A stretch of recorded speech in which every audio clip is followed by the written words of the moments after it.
How's it going, everyone? Mark Julien here.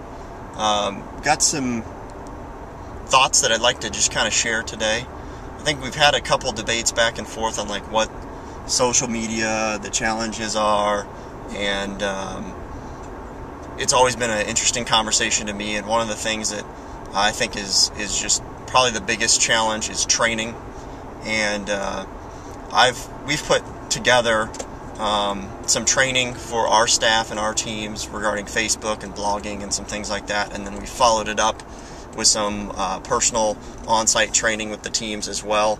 I would say a total for everybody it's been about 4 to 5 hours worth of training on social media, and that's just to get people up to speed with using Facebook and blogging and how things are working.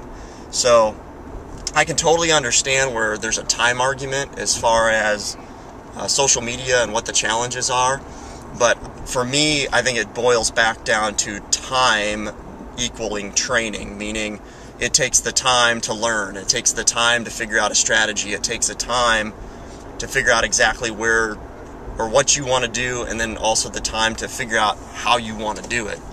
And I think that's really the time argument. So what's kind of interesting to me, I'd love to know what your time argument is. And maybe part of that time argument is that you've got a lot of other responsibilities and you haven't had time to figure out and take 5 hours to learn things, or take hours in the evening to figure out how social media is working. And maybe that's where I'm kind of wondering, how can I help you more?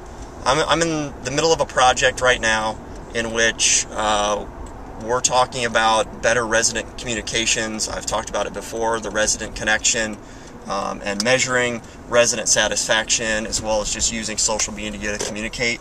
And what I'm curious is, as we kind of roll out this initiative, are going to be what are the challenges that you're currently faced with when it comes to your time and how I can help you out with that.